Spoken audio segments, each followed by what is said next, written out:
Hello everyone, this is Anne from Lolli Grace, and welcome to this needle painting tutorial.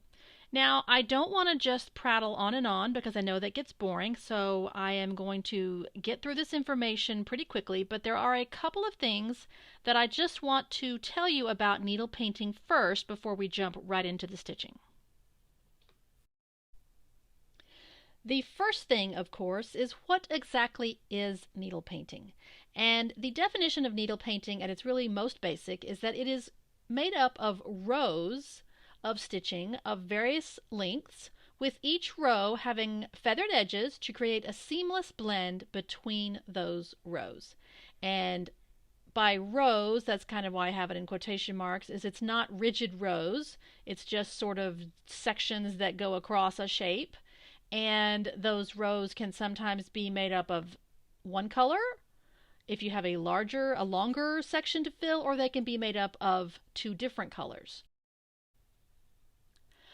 So let's talk about some specifics. The first color, the first row is stitched, and then the second row or the second color comes up through the first color. And the area where both of those colors live is where the soft blending of color exists. One strand of thread used for needle painting will result in a softer, more subtle shading between your colors. More strands of thread will create a chunkier texture. Now, this is not wrong, it's just different. And a lot of people like just one strand because it's very delicate, soft, subtle shading. But I have seen beautiful needle painting done with two strands of thread, three, four, and some people even do six. It's just a different look. Just depends on how you want it to look.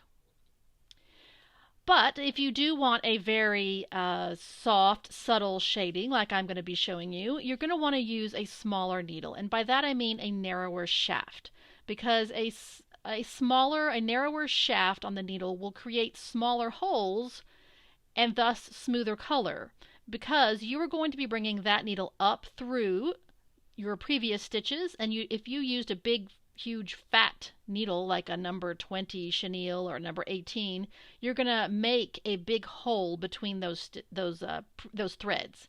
So you don't really want that. If you're using thicker, more strands and you want that chunky texture, that may not be quite as important to you.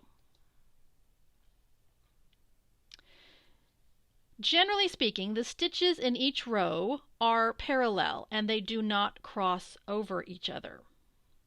But there is an exception to this, which we will talk about here in just a minute. So now let's talk about straight areas versus curved areas. And by this I mean the shape that you're filling in.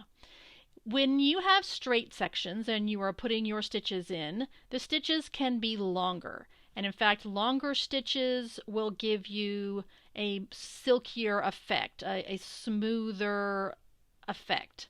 When you are stitching curved sections, your stitches will just need to be shorter.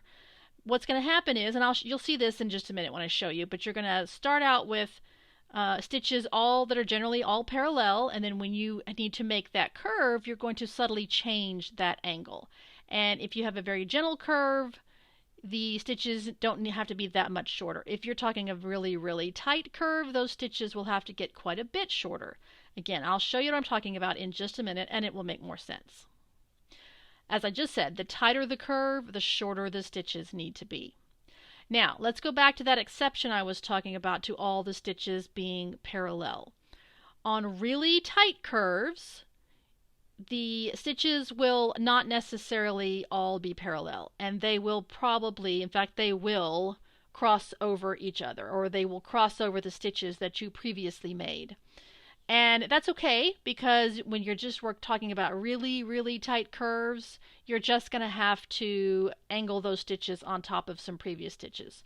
But just keep in mind, you don't want to pile up the stitches so much that you just have one big lumpy curve there. So you kind of have to find a happy medium between enough stitches enough thread to cover the area, but not so many that you just have a big mountain of stitches. So that's it for all of the important but boring talking. Let's get to the actual stitching. Okay, so now that we have a basic idea of what thread painting is, let's see what it looks like when we actually stitch it.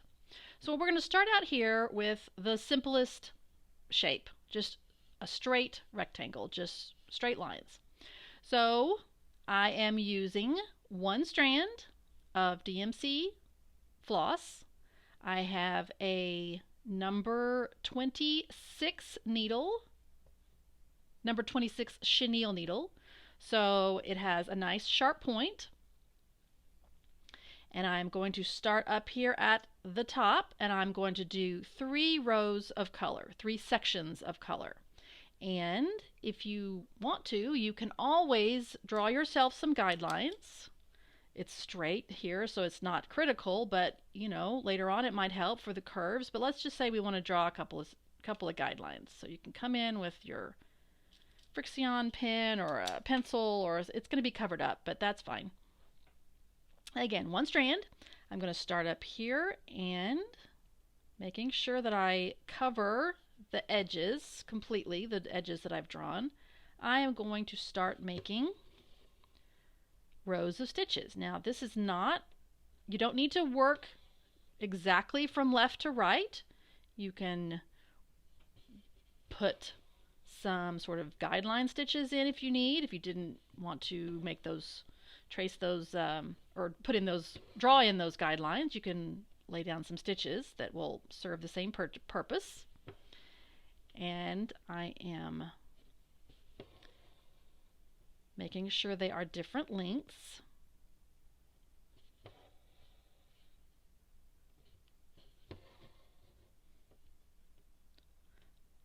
So here are my very first stitches. All right, now I can start working back and forth across, filling in all of these spaces.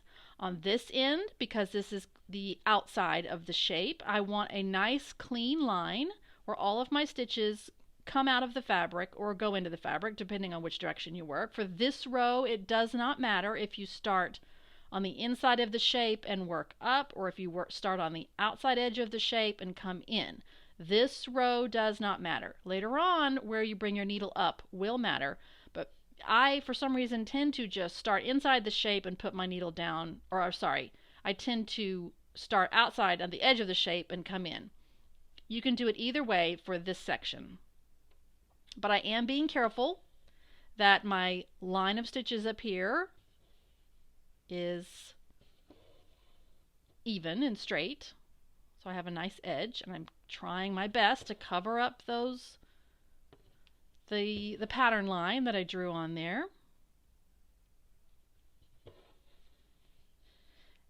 Now, I think you can see that on a lot of these stitches, it's not as critical now, but sometimes this is helpful later. When I decide where to put my needle down, I will grab a hold of this thread and pull it down and lay it against the fabric. That's why I always turn the hoop so that I'm working towards myself. You could work, turn the pattern to the side and work this way or that way, but it's easiest if you're going to use this little trick to pull that thread and pull it towards you and lay it down. So let's say I'm trying to decide if I want to go here or here.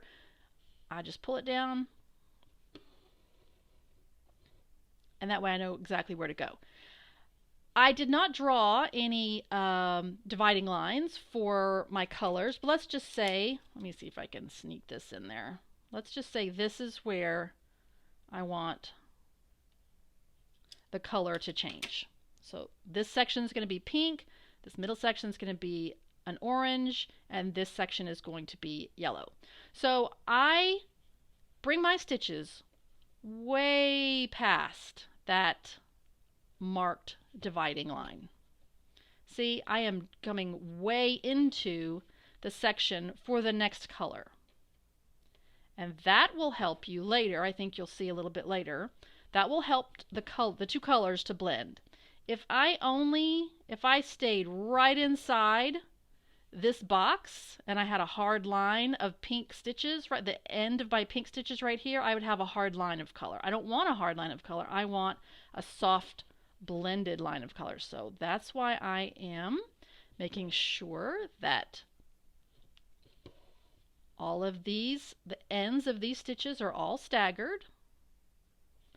Trying to be careful not to have any one or any two stitches next to each other that are the exact same length. I'm working to make sure that I fill in all of the spaces across here. You can see I still have lots of spaces to fill in. I want this first section to be very full. I want to make sure that there are no areas where the fabric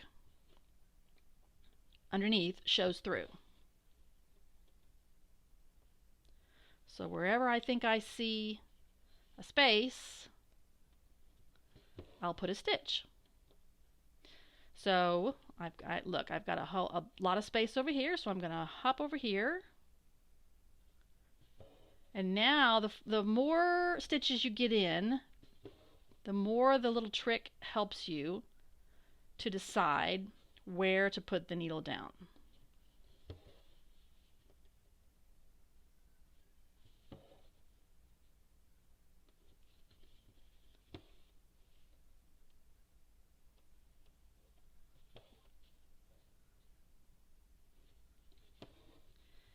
And on straight sections like this, I don't want the threads to cross over. So I don't want it to come across here. Hopefully you can see that. See, I have a little space where the white fabric is right there. I want that thread to go right in that space. I don't want to bring it over here. And I didn't, because I'm working with one strand, which is really tiny, of course. Sometimes you kind of have to put a couple of stitches in to really cover up those areas. Now I have some sections right here and here that I haven't quite. I can still see a little bit of fabric through there, and I can still sort of see my dividing line. So I'm going to, my best estimate about where to place the needle to cover that up is right there, and I'll see, I did a pretty good job. You can see that this is the little space I'm trying to cover up, so if I bring that thread down and fit it in right in there, that tells me I covered up that spot. I'll do the same over here.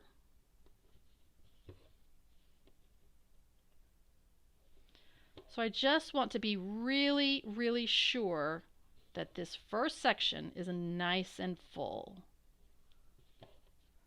Really covered up well.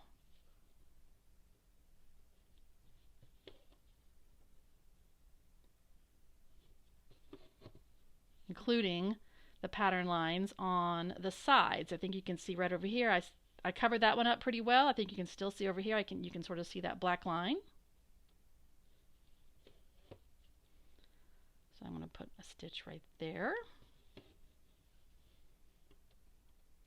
So I think that is almost getting there.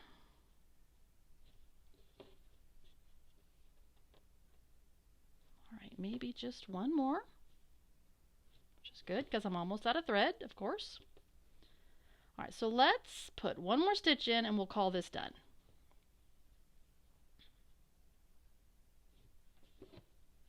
All right, so hopefully you can see that's very full. All my stitches are parallel. I have an even edge up here and I have a feathered, staggered edge down here. So let me go knot this thread and I will get the next color of thread ready to go. I now have the next color of thread on the same size needle. This is one strand of an orange thread. And for the next row, I'm going to bring my needle up inside the row of pink stitches. And so if you kind of remember, the dividing line of where one of my colors was about right here. But I'm not going to start right there. I'm going to bring my orange thread up way up into this pink thread. So I come up through here and bring that thread down. And just like I did in the pink section, I'm going to bring that orange thread way down past the dividing line of where I want the colors to blend. Now previously we had a straight line here and a staggered edge on the bottom. Now we're going to have a staggered edge where the needle comes up across here, as well as a staggered edge of where the needle goes down. So where the thread starts and where the thread ends, I want to have staggered here and staggered here. And it's that uneven edges, it's those uneven edges that will help blend these colors softly. If I had a bunch of stitches near each other that were all the same length, that's when I would get a hard line of color. And just as before, you can see how long these stitches are. This is a straight section, so the stitches can be longer. You can do shorter stitches. It'll just look a little choppier, which is not bad. It's just you'll get kind of a smoother sections, smoother areas of color and thread if the stitches are a little bit longer. Here in just a minute, when we move over to the curved shape, that will change up just a little bit. So just as I did with the pink, you can see that I'm working back and forth using that technique of laying the thread down. So maybe you can see here, I don't want to come across to here. I want to fill in this line right here, so I make sure and I put my needle down.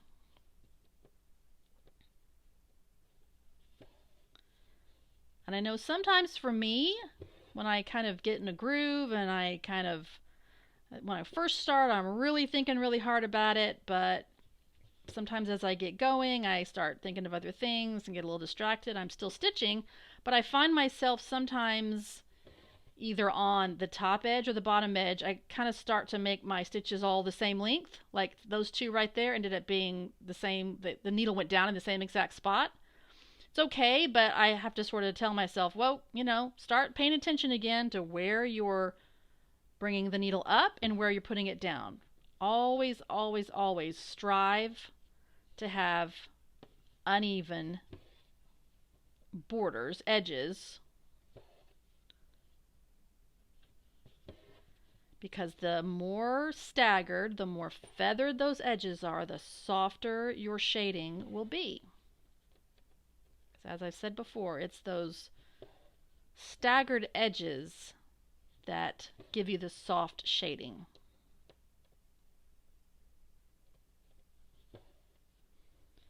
So I'm really using my technique of laying that thread down to decide where to put the needle back into the fabric. I am filling in all of the areas where I can see the fabric showing through.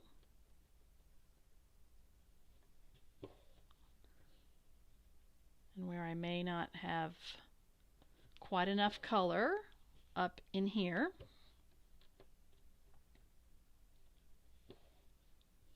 And even though I'm putting a lot of stitches in, because I am using one strand, the threads are not really piling on top of each other. They are pretty much sitting side by side. That one's kind of piled on top of the one next to it, but that's okay. Now, I mean, you could put so many stitches in even with one strand that they all pile up on each other. It would take quite a bit. But you don't want just a big wad of stitches. And again, we're going to sort of have an exception to that rule a little bit when we come over to the curves. So I think I'm just about done there. Let's see if I can sneak in one here on the edge to really get that, really cover up that edge. Probably need one over here too.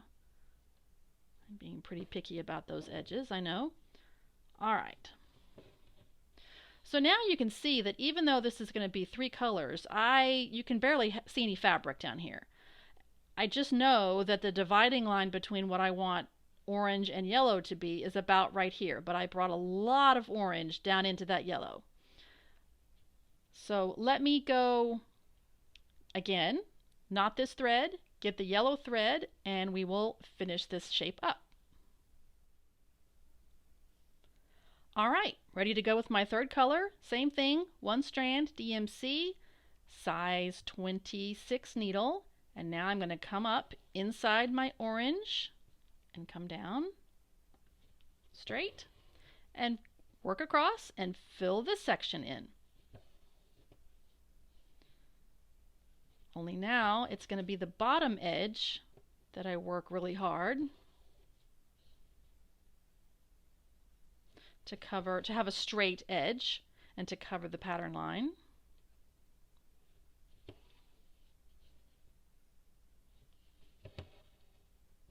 And at first you might not think you can really see this yellow all that much because it's pretty similar to the orange, but I promise as you build up the color, as you build up more yellow, you'll see that it really does show up. Whoops.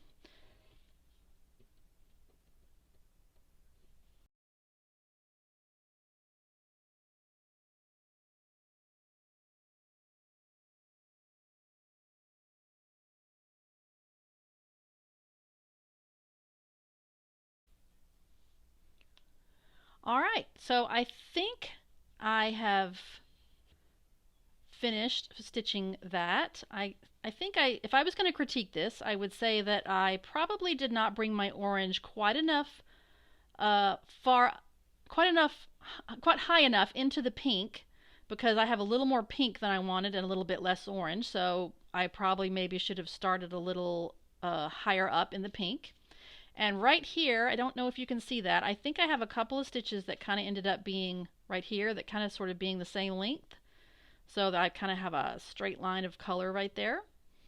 Let me see if I can put one stitch in that's really long and maybe kind of break that up. Don't know if that'll help or not.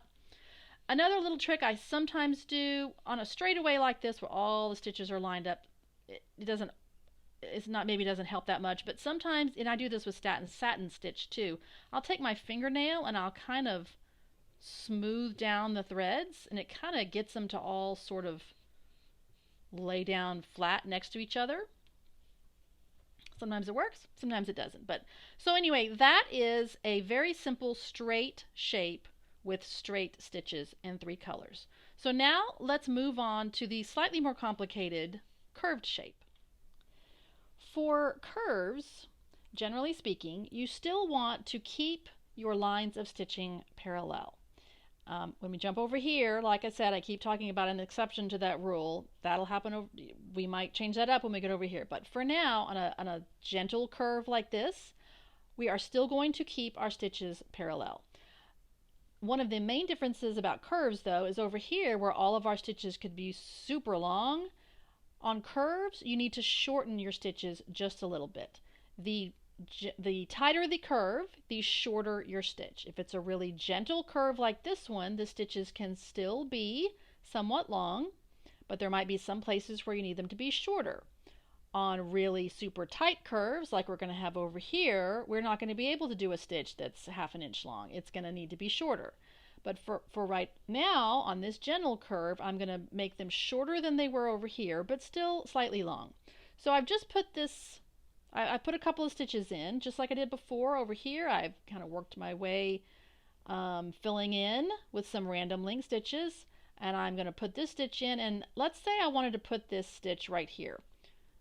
I'm on this inside curve. If I do a really super long stitch, hopefully you can see that that does not follow that curve right there. So that stitch is too long.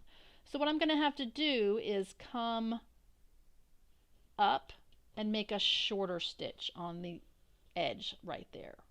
So that's way shorter. So on this curve, on this inside edge, this curve, I will need to make maybe a series of shorter stitches, almost like a very shallow stem stitch, if that makes sense.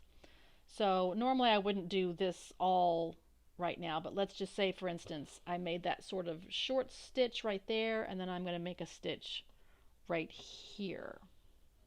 So instead of making one long stitch, I'm going to make maybe some shorter stitches. But like I said, normally I would do that kind of as I'm working my way down. I wouldn't do it all at once. So let me go back across here and work on getting this section filled in. Just similar to how I did over here, I am coming into a little bit the next section of color, of what will be the next color.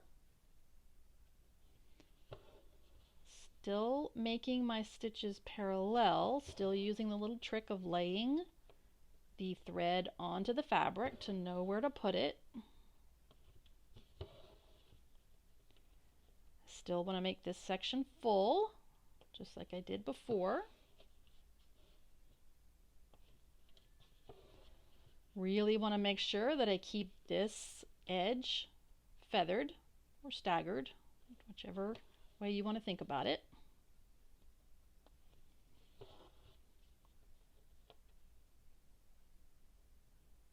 So let me get this filled in. We'll talk about the next section.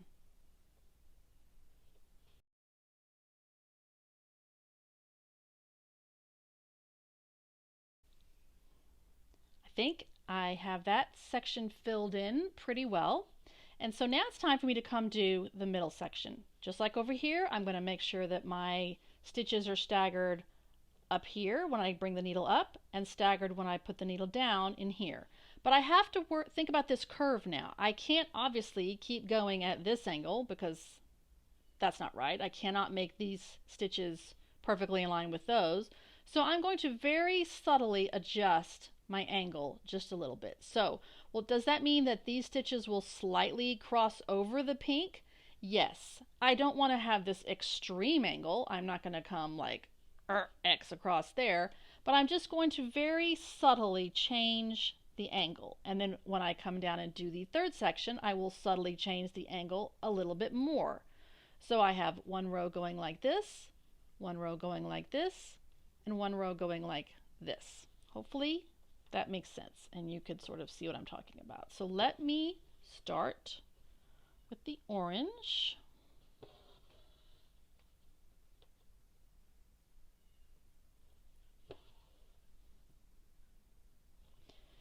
And I'm not going to lie to you, curves, even the gentle ones, can sort of, they make you think about it a little bit more.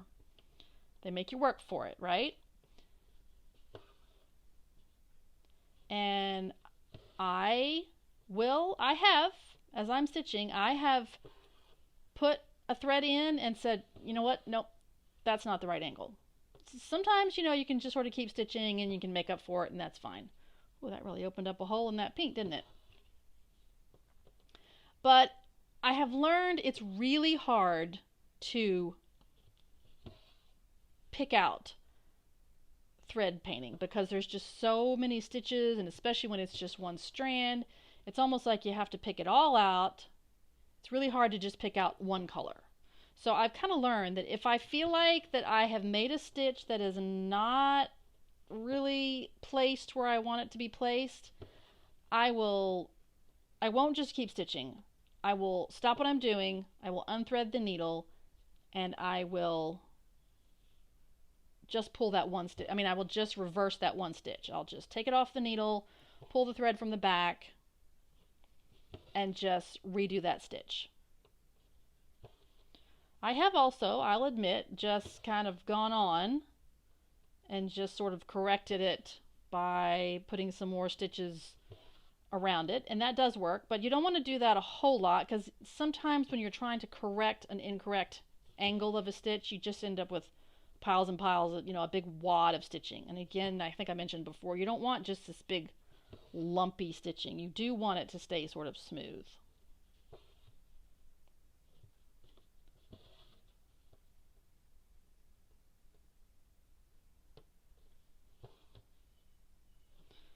So I'm starting to get this built up the way I like it.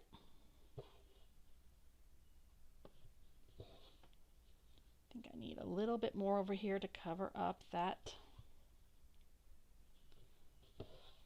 pattern line. All right, I think maybe I could, oh, I've got kind of a strange hole right there. Let me cover that up. See if that one, yeah, that'll cover it up. Maybe you've got a weird hole up there. Sometimes I get a little obsessive about the edges. Okay, so that color's done. And now you can see, even though it's at a slightly different angle, the colors still blend. I'm going to do the same thing. Let me park this needle, and I'm going to do the same thing with yellow, except now I'm going to make the angle slightly this angle. But same rules apply. Come up in the orange. Whoops. My knot was not big enough. Let me put another knot in this yellow really fast. Sometimes you just pull it right through, don't you? Ah, that one didn't work either. Okay, maybe that one will hold. All right. Come up in the orange. So even though, yes, that thread does cross over that one, the orange threads at the end, it's a gentle enough angle that it's not real jarring.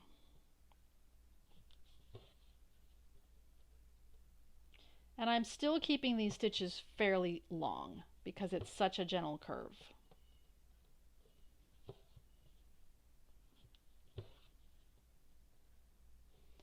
But as before, I might come down and have shorter stitches here on the edge because I don't want to, I still want to maintain that curved shape on the outside edge of the shape.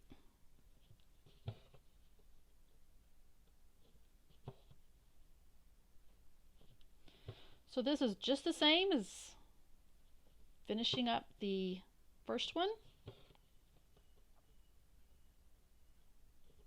I'm going to use my trick of putting this thread down to make sure I put it in the right place.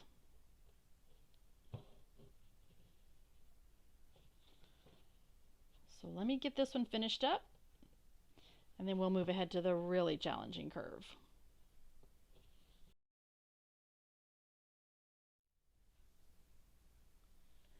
So if you'll remember before, I said that the tighter the curve, the shorter you need your stitches to be. So I've already done this first section, and although the stitches still look a little bit long, they're shorter than they were over here, and they're much shorter than they were over here. So I'll do the same thing I did over here with this sort of, because this is still a gentle curve. This part of this curve is still somewhat gentle. That's not too tight. So I will gradually change that angle that I'm coming down with the orange, just like I did for the curve over here. But I am making the stitches a little bit shorter. Like that one's quite a bit shorter.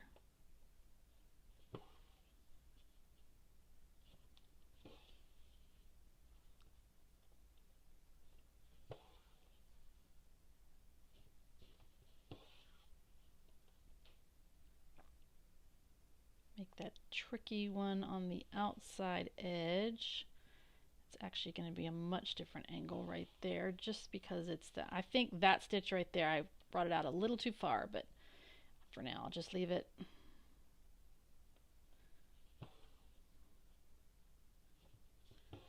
I am still generally, though, making the stitches parallel to each other.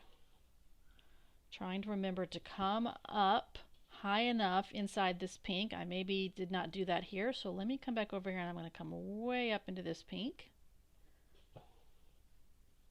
I've probably already said this, but it's where the two colors overlap each other that creates the most color blending. That may not make a whole lot of sense the way I phrased it, but If I don't come up inside this pink with any orange, then I won't have a very blended orange and pink area. So now, let's say that I still want to have more of this orange color. I don't want to start doing yellow right here. I want the yellow to start, let's say I want the yellow to start right here. But I couldn't do this whole orange section with long stitches because it curves around this way. So unlike previously where we just did one row of pink, one row of orange, one row of yellow, I'm going to do essentially two rows of orange. But it's the same exact technique. Come up inside my previous stitching, subtly change that angle.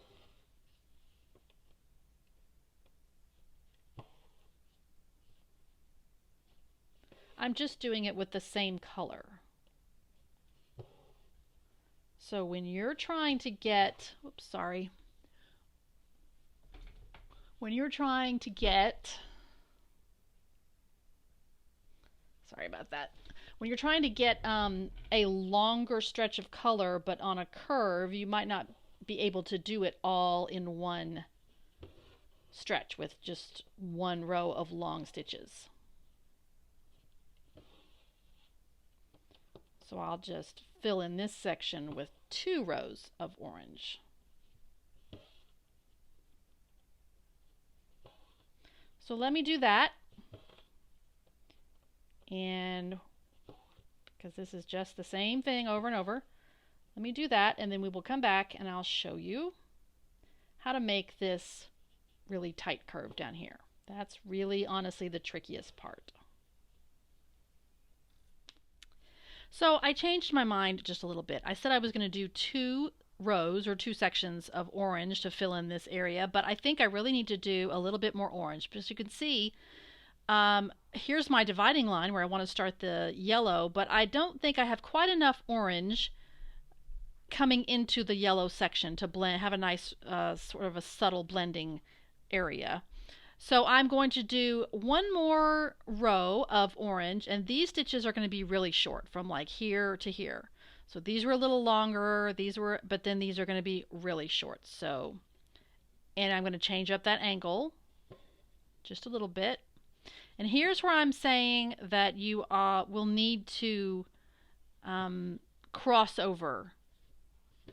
The more you work into the tighter section of the curve, the more you'll need to kind of cross over your stitches.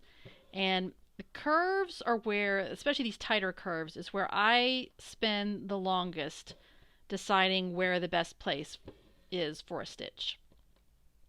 So I take my time. I'm going to work on this edge. Need another stitch that comes around there. But I really do, I slow down even more when I'm working on the tight areas of the curves because it just takes a little bit of extra thought to get enough to change that angle so it's a slight angle, but it's not so radical that it's, you know, just looks completely wonky. And you do have to pack more stitches into a smaller area, and they do tend to sort of they sort of tend to be going in different directions, and so they're going to be piled up on each other more so than they are when you're doing those long straightaways with long stitches that are all parallel to each other. I'm still trying not to make them be so piled up that it's just like a big mountain of thread, but they do get a little bit more, it does get just a little bit more chaotic on the curves.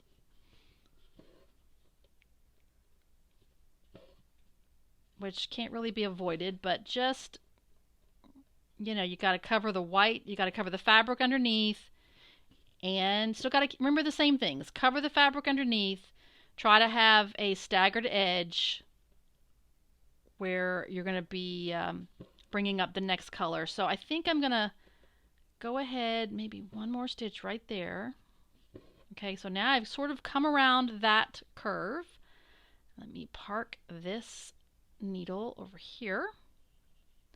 And now I can finally get my yellow thread and I can work on this little section through here. And oddly enough, even though this is the tightest point of the curve, these stitches are going to be a little bit, they can be a little bit more parallel because it's actually sort of a little bit straight right here. That all depends on how tight your curve is.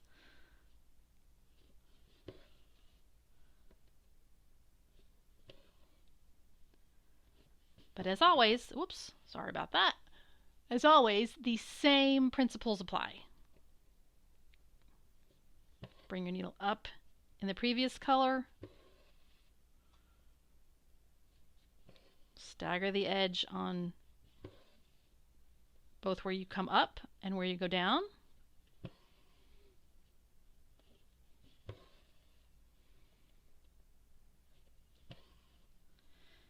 And while these stitches are still, that one was about 1/4 of an inch long. You know, if you're working in a little section that has maybe a really super tight curve, you know, you might have stitches that are 1/8 of an inch long. Even this curve, as tight as it is not, you know, really tiny. It just depends on your pattern and the section you're trying to fill.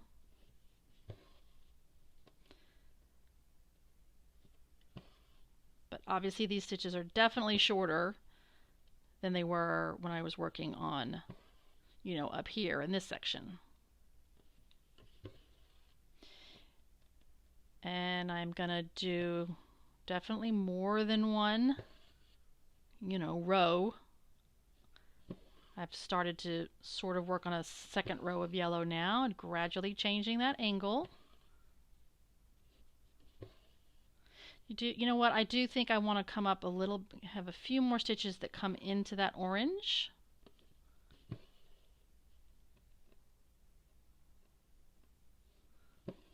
Sometimes I try to avoid not going back, working too much into, like going way back.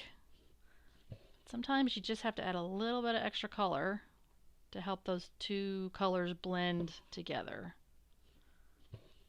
Alright, I don't know if that hurt or helped. But anyway, continuing on with, with the yellow at a slightly different angle. But same thing. Always making sure that I have a staggered edge.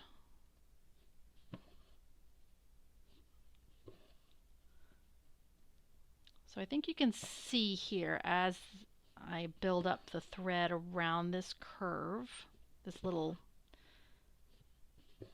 small section of curve, that obviously the threads are not as, you know, silky smooth as they are over here, as they were over here in the straightaways. But you are still getting the blended color.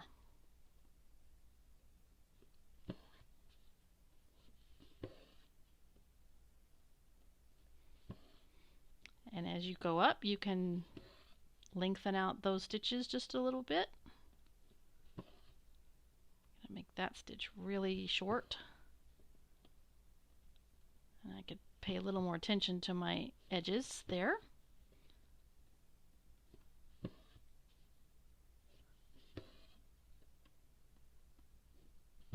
But I'm still gradually changing the angle as I go around that curve. So I think you can see how those colors are building up.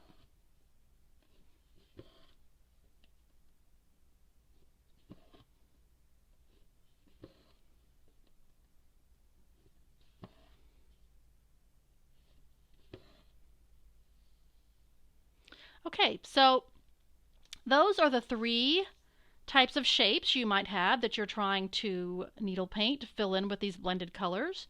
And I think, like I said, if I'm going to self-critique myself, kind of like I did back here, this one right here, I see an area, show you with a needle, like I don't love this area right here. I think it's too bulky. I didn't have enough blending right in there. I could probably come back with I could maybe try to bring the orange and bring some orange down into that yellow right in there to sort of cover that up. Sometimes that works. Got to be a little careful with that. I think I did a better job on this one of getting a softer blend between the two colors. This one right here, I probably could, I maybe came down a little too far with the orange, but you know what? I still got, even though on that tricky corner, that tricky curve, I still got, a nice shading and some nice shading in there. So also remember that you're looking at this super up close, almost like it's under a magnifying glass. And if you were to, let me back it up a little bit, nobody's going to have their eyes 2 inches away from your stitching, at least hopefully not. You might, but nobody else will, right? So as you pull back from it a little bit, I think hopefully you can see that the colors blend together and look really nice. And especially if it's on a shelf or on a wall, it's going to be really pretty when those colors are all blended together. So I hope that has been helpful for you to learn how to blend colors with needle painting. I find it very enjoyable and relaxing. Because for me, it's so much fun to see the colors come to life where they meet and to choose the colors that work well together. I just find it really fun and visually appealing and a lot of fun to do, and I hope you do too. So I hope that's been helpful. So now that we have seen how to needle paint on just random shapes, let's take a look at it on this pattern, this Home Sweet Home pattern. And this is done exactly the way I showed you in the demonstration. All of the same things apply. You can see here this is a gentle curve. This is a straight section. So down in here I ended up doing probably about 2 or 3 rows of the dark pink, and then I came in with the medium pink. Gentle curve here. Right here is straight, so the stitches are longer. And right here is where we see the first thing that I wanted to point out to you. In order to make it look like this was really written, or that one thing goes behind another thing, I am using, you're going to stitch up to this point right here and stop, and then you're going to start up again over here and then come around. So I'm using the direction of the stitches to indicate, like as if you had really written this with a pen, like this. Same thing right here. You're going to come down to here. Let me get a big needle and show you that way. So you're going to come down to this line right here and stop stitching. Start back up right here. Just pretend like you just start over a new shape, even though this is the same pink here and here. And then work around this sort of tight curve. And then now the stitches are going to be heading this direction over across to here. Same thing here. So I came across to here. Let me see if I can increase that a little bit. So if you see right here, the direction comes up to here and it stops. It goes that direction and then it stops. And then I started a brand new direction at the top of this W. So it's really like if I had taken a pen and I had written it here and I had stopped, and then I picked up the pen and I started again and I came down. And this curve up here and this one right here are, particularly this one, is an example of a really tight curve. So you can see how the stitches are shorter. Right here, on this, it's a tight curve. It also is not necessarily in exact rows of colors. It's not like a block of color, block, block. I kind of wanted this bottom edge of the curve to have a little bit of pink, and the inside curve here has a little bit of orange. So that's really just, you can do that if you want. The pattern will indicate kind of where the color, where you're going to switch the colors up. So I just sort of made sure that the colors blended as I went around, and then I came up to here, and then I got back to longer stitches, and then I stopped. So here's a good example of where you can see where my stitches stopped, and I'm going to start back up here with, I've just laid in a couple of stitches in the next color, or the orange color, and I'm going to work back around this way and around this curve and up. So I will not make you sit here and watch me stitch this because it's exactly like I showed you in the previous demonstration. But I think you can see you can really get a lot of neat effects by the direction and the color and really giving it kind of a 3D effect by making it look like one section goes behind another. So I will stitch this up and I will speed it up so you can just sort of see a little bit on this, but it's really just exactly the same thing we did in the demonstration.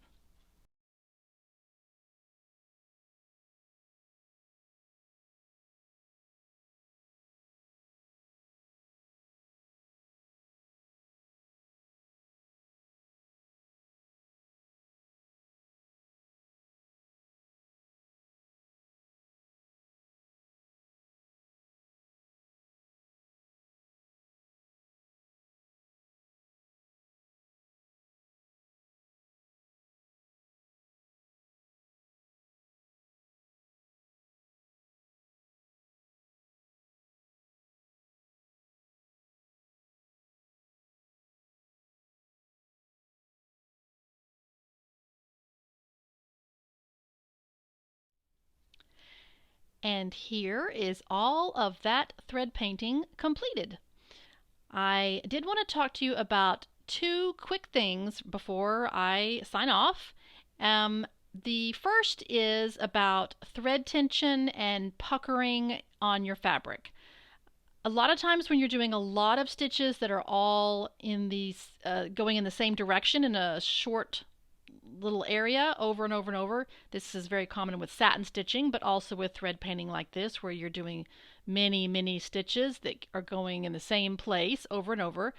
If your thread tension is too tight or tighter than the fabric, and if it's varying, if some stitches are loose and some are tight, you will get puckering in between the spaces, in between areas of stitching. And I actually got a little bit of puckering right here. I'm not sure you can see it on the video, but yeah, or no, actually it's right here. It's between here and here, and I don't know what I was doing. Maybe I was stressed out when I was stitching that part or something, because I pulled a little too tight and I have a little bit of puckering through there. Another thing that can help with that is to make sure that your fabric is really super tight in the hoop the whole time you're stitching. Like it stays that tight the whole time. And I do that by wrapping the inner hoop. If you've ever heard me talk about anything about preparing a hoop, one of the first things I say is to wrap the inside of the hoop, the inner hoop with something that will prevent the fabric from slipping and will also help the outer and inner hoops, squeeze those two hoops together, squeeze that fabric tightly so it doesn't slip as you are stitching. I've worked on this whole hoop. It's completely finished, and I have not had to tug on the fabric one time, and it has stayed this tight. So that will definitely help with your puckering. The puckering I got right here, I really think was because I was maybe pulling my stitches too tightly. So when you're pulling your thread, pulling that needle and thread through, just pull it enough so that the thread is pressed up against the fabric, but don't yank on it so hard for every stitch, because then those stitches will be too tight. And then if some stitches next to it are loose, then you've got puckering. The last thing I wanted to talk to you about is the color. And there's a color chart with this pattern, and you are welcome to follow that. I use it as a guide. I did not follow it exactly. In some places it's exactly like the color chart, and in some places it's not. So let me pull this up and so you can see these colors up close and the stitching. You can see the pretty sheen if you turn it like that in the light. But I did not follow the color chart 100% exactly like it looks like. It's pretty similar on this one and all through here, and I think when I got over in here I kind of fudged it a little bit or something. I don't know, I just kind of did what was feeling right at the time. But it's, these colors are going to look pretty no matter how you blend them. Get super up close so you can really see the detail. But as I was saying, this thread and these colors are going to look nice no matter how you blend them together. They just look so pretty together. So there's that. I hope you have a wonderful time stitching up this fun home sweet home hoop. You can see the whole thing right here. That's the finished hoop with all of the detail stitching on it. All right, so have a great time making this one. Thank you so much for joining me.